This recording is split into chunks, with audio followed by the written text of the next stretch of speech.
ರಕ್ಷಣಾ ಸಚಿವರ ನೇತೃತ್ವದಲ್ಲಿ ರಾಜನಾಥ್ ಸಿಂಗ್ ಅವರ ಮುಂದಾಳತ್ವದಲ್ಲಿ ನಾಳೆ ಮೀಟಿಂಗ್ ಇದೆ. ಯುದ್ಧಕ್ಕೆ ಘೋಷಣೆಯನ್ನ ಕೊಡ್ತಾರಾ?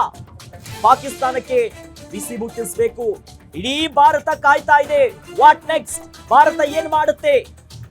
ಆ ನಿಟ್ಟಿನಲ್ಲಿ ನಾಳೆ ಬಹಳ ಪ್ರಮುಖವಾಗಿ ಎಲ್ಲ 3 ನೌಕಾದಳ ಇರಬಹುದು, ವಾಯುದಳ ಇರಬಹುದು, ನಮ್ಮ ಭಾರತದ 3 ಪ್ರಮುಖ ರಕ್ಷಣಾ ವಲಯದ ಮುಖ್ಯಸ್ಥರನ್ನ ರಕ್ಷಣಾ ಸಚಿವರು ರಾಜನಾಥ್ ಸಿಂಗ್ ಅವರು ಸಭೆ ಕರೆದಿದ್ದಾರೆ.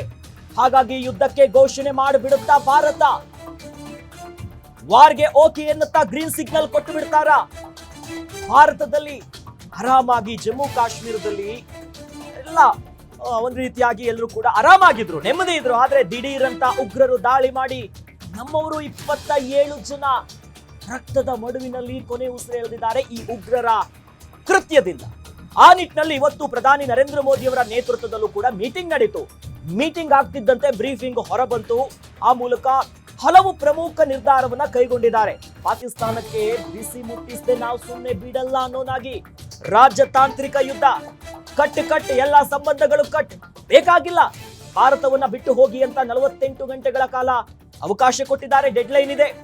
ವೀಸಾಗಳು ಬಂದ್, ಪಾಕಿಸ್ತಾನದವ್ರಿಗಿಲ್ಲ, ಬರಂಗಿಲ್ಲ. ಹೈಕಮಿಷನ್ ಏನಿದೆ ಇದು ಕೂಡ ಸಂಬಂಧ ಕಟ್, ರಾಜತಾಂತ್ರಿಕವಾಗಿ ಅಂದ್ರೆ ಡಿಪ್ಲೊಮ್ಯಾಟಿಕ್ ಸಂಬಂಧಗಳೇನಿದೆಯಲ್ಲ ಇದು ಕೂಡ ಬಂದ್ ಆಗುತ್ತೆ. ಜೊತೆಯಲ್ಲಿ ಬಾರ್ಡರ್ಗಳು ಕೂಡ ಕ್ಲೋಸ್. ಬೇಡ ಕಣ್ರಿ, ನಿಮ್ ಜೊತೆ ಸಂಬಂಧವೇ ಬೇಡ ಅನ್ನುವಂತ ನಿಟ್ಟಿನಲ್ಲಿ ಪ್ರಮುಖ ನಿರ್ಧಾರ ಕೈಗೊಂಡಿದ್ದಾರೆ. ಇದು ಇವತ್ತಿನ ಮೀಟಿಂಗ್ ಅಲ್ಲಿ ಆಗಿರುವಂತಹ ಪ್ರಮುಖ ಒಂದಿಷ್ಟು ನಿರ್ಧಾರಗಳಾದ್ರೆ ನಾಳೆ 3 ಸೇನಾ ಮುಖ್ಯಸ್ಥರೊಂದಿಗೆ ಮೀಟಿಂಗ್ ಆಗುತ್ತೆ. ಬಹಳ ಹೈ ವೋಲ್ಟೇಜ್ ಮೀಟಿಂಗ್. ರಕ್ಷಣಾ ಸಚಿವರು 3 ಸೇನಾ ಮುಖ್ಯಸ್ಥರನ್ನ ಕರೆದಿದ್ದಾರೆ. ಹಾಗಾಗಿ ವಾರ್ ಡಿಕ್ಲೇರ್ ಮಾಡ್ತಾರಾ? ವಾರ್ ಮಾಡ್ಬಿಡ್ತಾರಾ? ಸುಮ್ಮನೆ ಇದ್ರೆ ಆಗಲ್ಲ. ಭಾರತ ಶಾಂತಿ ಮಂತ್ರವನ್ನ ಪಠಿಸುವಂತ ಕಾಲ ಹೋಯ್ತು. ಟಿಟ್ ಫಾರ್ ಟ್ಯಾಟ್ ಮಂತ್ರಕ್ಕೆ ತಿರುಮಂತ್ರ, ರಣ ಬೇಟೆಯನ್ನ ಶುರು ಮಾಡೋದಕ್ಕೆ ಸಿದ್ಧ ಆಗಿದೆ ಭಾರತ. ಈಗ ಇಡೀ ಜಗತ್ತು ನೋಡ್ತಾ ಇದೆ. ಇಡೀ ಜಗತ್ತಿನಾದ್ಯಂತ ಈ ಹೀನ ಕೃತ್ಯವನ್ನ ಖಂಡಿಸ್ತಿದ್ದಾರೆ. ಚೀತು ಅಂತಿದ್ದಾರೆ ಪಾಕಿಸ್ತಾನಕ್ಕೆ. ಜೊತೆಯಲ್ಲಿ ಈ ದಾಳಿಯ ನಾವೇ ಅಂತ ಹೇಳ್ಕೊಂಡಿದ್ದಾರಲ್ಲ ಲಷ್ಕರ್ ಎ ತೊಯ್ಬಾ ಉಗ್ರ ಸಂಘಟನೆ, ಈ ಕ್ರಿಮಿಗಳನ್ನ ಮಟ್ಟ ಹಾಕೋದಕ್ಕೆ ಈಗಾಗಲೇ ಬಹಳಷ್ಟು ತಯಾರಿಯನ್ನ ಮಾಡಿಕೊಂಡಿದೆ. NIA ಸೇರಿದಂತೆ ಮಿಲಿಟರಿ ಎಲ್ಲಾ ರೆಜಿಮೆಂಟ್ಸ್ಗಳು ಕೂಡ ಆಕ್ಟಿವ್ ಆಗಿದ್ದಾರೆ, ಸುಮ್ಮನೆ ಬಿಡೋದಿಲ್ಲ ಅನ್ನುವಂತ ನಿಟ್ಟಿನಲ್ಲಿ. ಹಾಗಾಗಿ ನಾಳೆಯ ಮೀಟಿಂಗ್ ಅಲ್ಲಿ ಏನಾಗುತ್ತೆ? ಒಂದು ಕಡೆಯಲ್ಲಿ ಭಾರತ ಈಗಾಗಲೇ ಜಲ ಬಾಂಬ್ ಸ್ಫೋಟಿಸಿದೆ. ಹ್ಯುಮ್ಯಾನಿಟಿ ಗ್ರೌಂಡ್ ಕೂಡ ನಾವು ನೋಡಲ್ಲ, ಸುಮ್ಮನೆ ಬಿಡಲ್ಲ ಅನ್ನುವಂತ ನಿಟ್ಟಿನಲ್ಲಿ ಸಿಂಧು ನದಿಯ ಒಪ್ಪಂದ ಕೂಡ ರದ್ದು ಮಾಡಿದ್ದಾರೆ. ಒಂದು ಕಡೆ ವಾಘಾ ಗಡಿ ಸೇರಿದಂತೆ ಅಟಾರಿ ಎಲ್ಲಾ ರೀತಿಯಂತ ಬಾರ್ಡರ್ಗಳನ್ನ ಕ್ಲೋಸ್, ಬೇಡ, ನಿಮ್ ಜೊತೆ ಏನು ಬೇಡ. ಇದರ ನಡುವೆ ಬಹುತೇಕ ಯುದ್ಧ ಸಾಧ್ಯತೆ ಇರೋದು ಬಹಳ ಸ್ಪಷ್ಟವಾಗಿ ಗೊತ್ತಾಗ್ತಿದೆ. ಸೇನೆಗಳಿಗೆ ಸನ್ನದ್ಧರಾಗುವಂತೆ ಈಗಾಗಲೇ ಕೇಂದ್ರ ಸೂಚನೆಯನ್ನ ಕೊಟ್ಟಿದೆ. ಶಂಕಿತ ಉಗ್ರರು ಯಾರ್ಯಾರು ಅನ್ನೋದು ಈಗಾಗಲೇ ಬಹಳ ಪ್ರಮುಖವಾಗಿ ಗೊತ್ತಾಗಿದೆ. ಗಮನಿಸ್ತಾ ಇದ್ದೀವಿ ಯಾರ್ಯಾರು ಶಂಕಿತರು ಏನೇನಿದ್ದಾರೆ ಅನ್ನೋದು ಈಗಾಗಲೇ ಗೊತ್ತಾಗಿದೆ. ತೀವ್ರವಾಗಿ ತನಿಖೆಯನ್ನು ನಡೆಸುತ್ತಿದ್ದಾರೆ. ಕಾರ್ಯಾಚರಣೆ ಈಗಾಗಲೇ ಆರಂಭ ಆಗಿದೆ. ಇಂಚಿಂಚು ಬಿಡದೆ ಪಿನ್ ಟು ಪಿನ್ ಹುಡುಕ್ತಿದ್ದಾರೆ. ಎಲ್ಲಿದ್ರೂ ಕೂಡ ನಿಮ್ಮನ್ನ ಸದೆ ಬಡಿತೀವಿ, ರಕ್ತಕ್ಕೆ ರಕ್ತವೇ ಬಿಡೋದಿಲ್ಲ ಅನ್ನುವಂತ ನಿಟ್ಟಿನಲ್ಲಿ ಇವತ್ತು ಕೂಡ ಸ್ಕೆಚ್ ಅನ್ನ ಬಿಡುಗಡೆ ಮಾಡಲಾಗಿತ್ತು, ಯಾರ್ಯಾರು ಶಂಕಿತ ಉಗ್ರರು ಅನ್ನುವಂತ ನಿಟ್ಟಿನಲ್ಲಿ. ಆ ನಿಟ್ಟಿನಲ್ಲಿ ಈಗಾಗಲೇ ಕಾರ್ಯಾಚರಣೆಯನ್ನ ಬಹಳಷ್ಟು ತೀವ್ರಗೊಳಿಸಿದ್ದಾರೆ. ಇದರ ನಡುವೆ ಪ್ರಧಾನಿ ನರೇಂದ್ರ ಮೋದಿ ಅವರ ಮೀಟಿಂಗ್ ನಂತರ ಇವಿಷ್ಟು ಬಹಳ ವಿಚಾರಗಳು ಹೊರಬಂದಿದೆ. ಹಾಗಾಗಿ what next?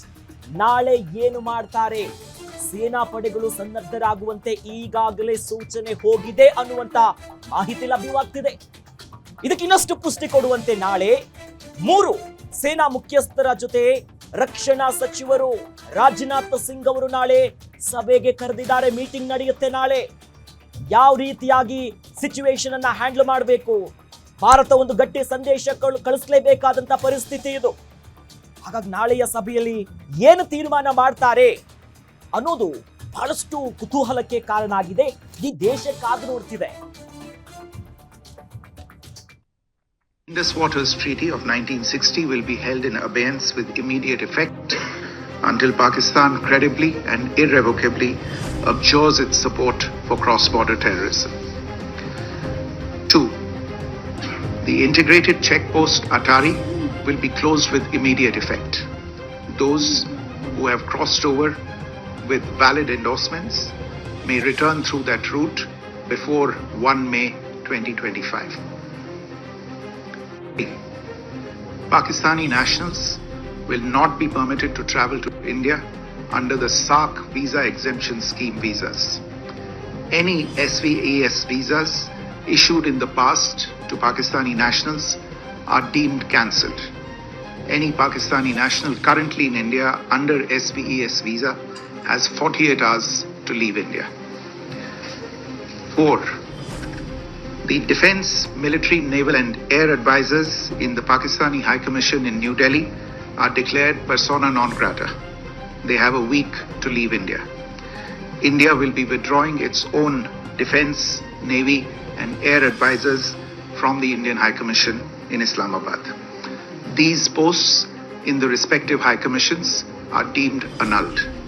Indus Waters Treaty of 1960 will be held in abeyance with immediate effect until Pakistan credibly and irrevocably abjures its support for cross-border terrorism. 2. The integrated checkpost Atari will be closed with immediate effect. Those who have crossed over with valid endorsements may return through that route before 1 May 2025. Pakistani nationals will not be permitted to travel to India under the SARC visa exemption scheme visas. Any SVAS visas issued in the past to Pakistani nationals are deemed cancelled. Any Pakistani national currently in India under SVES visa has 48 hours to leave India. 4. The Defence, Military, Naval and Air Advisors in the Pakistani High Commission in New Delhi are declared persona non grata. They have a week to leave India. India will be withdrawing its own Defence, Navy and Air Advisors from the Indian High Commission in Islamabad. These posts in the respective High Commissions are deemed annulled.